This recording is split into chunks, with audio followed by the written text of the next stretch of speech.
Hello friends, welcome back to our channel. இன்றைக்கி நம்ம ration கடை துவரம்பருப்பு வச்சு ஒரு அழகான டிஷ் தான் பார்க்க போகிறோம். வாங்க வீடியோக்குள்ளே போகலாம். நான் இன்றைக்கி 2 கட்டு கீரை ஆட் பண்ண போகிறேன். ஸோ அதனால் பருப்பு கொஞ்சம் கம்மியாக ஆட் பண்ணி கீரை நிறைய ஆட் பண்ணிக்கலாம். உங்கள்கிட்ட கீரை ஒரு கட்டு தான் இருக்குது அப்படின்னா நீங்கள் பருப்பை கொஞ்சம் அதிகமாக ஆட் பண்ணிக்கோங்க. நான் இன்றைக்கி 1/4 டம்ளரை விட கொஞ்சம் கம்மியான அளவு தான் துவரம்பருப்பு எடுத்திருக்கேன். ரேஷன் கடை பருப்புங்கிறனால ஸ்மெல்லாம் அவ்வளோக்கா ஒன்றும் வரல. 2 டைம் மட்டும் நான் பருப்பை கழுவிட்டு குக்கரில் ஆட் பண்ணிக்கிறேன். அது கூட கொஞ்சமாக மஞ்சத்தூளும் ஆட் பண்ணிவிட்டு குக்கர் போட்டு மூடி வச்சிடலாம். அது ஒரு 2 விசில் வந்தால் கூட போதும். ரேஷன் கடை பருப்புங்கிறனால சீக்கிரமாக வெந்துடும். அதனால் நம்ம ஊற வைக்கணும் அவசியம் இல்லை. இப்போ நம்ம கீரையை க்ளீன் பண்ண ஆரம்பிச்சிடலாம். கீரையோட வேர்பகுதியை கட் பண்ணிவிட்டு நம்ம இந்த கீரையை தண்ணியில் போட்டு மூழ்க வச்சிடலாம். இப்போ கீரையை க்ளீன் பண்ணலாம். க்ளீன் பண்ணிவிட்டு மறுபடியும் புது தண்ணியில் நீங்கள் கீரையை தண்ணிக்குள்ளே போட்டு மூழ்கி வச்சிடணும். கீரையை தண்ணிக்குள்ளே போட்டு ஊற வைக்கிறனால அதில் இருக்கிற மண்ணெல்லாம் அடியில் போய் தங்கிடும். அதுக்கப்புறம் நம்ம செய்யும்போது மண் கடிக்காது. அதனால் நம்ம இந்த மாதிரி செஞ்சுக்கலாம்.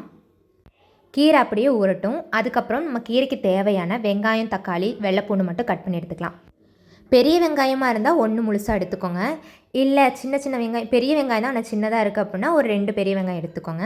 அதுக்கப்புறம் ஒரு தக்காளி, 7 வெள்ளைப்பூண்டு இது கட் பண்ணி வச்சிடலாம். இப்போ கீரையை கட் பண்ண ஆரம்பிச்சிடலாம். கீரையை நல்லா ஒரு 3-4 டைம் நல்லா வாஷ் பண்ணி எடுத்துக்கோங்க. அதுக்கப்புறம் இந்த மாதிரி வச்சு கட் பண்ணிக்கோங்க. குக்கரில் தான் போட்டு கீரையை வேக வைக்க போகிறோம். அதனால் 1-2 கட் பண்ணால் கூட போதும். ஏன்னா கீரை எடுத்து கடைய தானே போகிறோம். பருப்பு 2 விசில் வந்துருச்சு. அதுக்கப்புறம் நம்ம அதை ஓப்பன் பண்ணி கட் பண்ணி வச்சுருக்க கீரையை அதுக்குள்ளே ஆட் பண்ணிக்கலாம். இது கூட இப்போ 1 டம்ளர் தண்ணி ஆட் பண்ணிக்கலாம். நான் கையில் வச்சுருக்கேன் பார்த்தீங்களா, அந்த கப்பில் 1 டம்ளர் தண்ணி ஃபுல்லாகவே ஆட் பண்ணினேன். அதுக்கப்புறம் கொஞ்சமாக சால்ட்டு போட்டு குக்கர் நல்லா டைட் பண்ணி கேஸில் வச்சிடலாம். மீடியம் ஃப்ளேமில் ஒரு 3 விசில் மட்டும் வரட்டும். இப்போ பாருங்கள், நல்லா வெந்துருச்சு. கீரையும் தண்ணியும் தனியாக பிரிச்சிடலாம். ஏன்னா தண்ணியோடு சேர்ந்து கடையும் போது கீரை கடையவே கிடையாது. தண்ணி தான் மிக்ஸ் ஆகிட்டே இருக்கும். ஸோ அதனால் தண்ணியும் கீரையும் தனியாக செப்பரேட் பண்ணிவிட்டு ஒரு மத்தை வச்சு நல்லா மிக்ஸ் பண்ணி கடைஞ்சி எடுத்துக்கலாம். அதுக்கப்புறம் இப்போ தாளிக்க ஸ்டார்ட் பண்ணிடலாம். அது அரிசி நான் சாப்பாட்டுக்காக அரிசி வேக வச்சுருக்கேன். ஸோ அதை செக் பண்ணேன் வெந்துருச்சான்னு. இன்னும் வேகலை. கீரையை தாளிக்கிறதுக்கு ஒரு வடைச்சட்டி எடுத்து வச்சுக்கலாம். அதில் தேங்காய் எண்ணெய் ஒரு 2 டேபிள் ஸ்பூன் ஊற்றிக்கோங்க. அதுக்கப்புறம் கொஞ்சமாக கடுகு ஆட் பண்ணிக்கோங்க. உங்கள்கிட்ட சீரகத்தூள் இல்லை அப்படின்னா நீங்கள் இப்போயே சீரகம் ஆட் பண்ணிக்கோங்க. அது பொரிஞ்சதும் ஒரு 2 வரமிளகா ஆட் பண்ணிக்கோங்க. உங்களுக்கு காரம் நல்லா வேணும் அப்படின்னா ஒரு 4-5 வரமிளகா கூட ஆட் பண்ணிக்கலாம். பச்சை மிளகா ஆட் பண்ணலாம். பட் கீரைங்கிறனால அதுவும் பச்சை இதுவும் பச்சைங்கிறப்போ நம்ம தெரியாமல் அதையும் சாப்பிட்ருவோம்.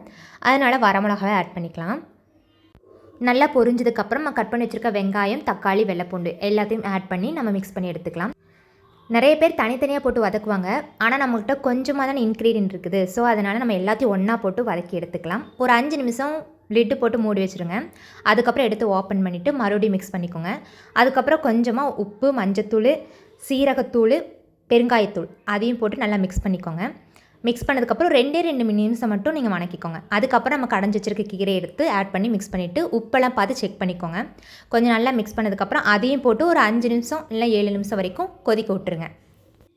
7 நிமிஷத்துக்கு அப்புறம் நம்மளோட சுவையான கீரை ரெடி ஆயிடுச்சு. அதுக்கப்புறம் ஃபைனல் டச்சாக கொஞ்சமாக நெய் ஊற்றணும்னா இன்னும் சூப்பராக இருக்கும். மேக்ஸிமம் நம்ம பருப்பு சாதத்தை கூட நெய் ஊற்றி சாப்பிட்டா ரொம்ப டேஸ்ட்டாக இருக்கும். அதே மாதிரி கீரை கூடயும் நெய் ஊற்றி சாப்பிட்டு பாருங்கள், இன்னும் ரொம்பவே டேஸ்ட்டாக இருக்கும். அவ்வளோதான், நம்மளோட கீரை கூட்டு ரெடி ஆயிடுச்சு. இந்த ரெசிபியை நீங்களும் உங்கள் வீட்டில் ட்ரை பண்ணி பார்த்துட்டு எப்படி இருக்குன்னு கமெண்ட் பண்ணுங்கள். இன்னொரு வீடியோட நாளைக்கு பார்க்கலாம். டாடா, பாய்.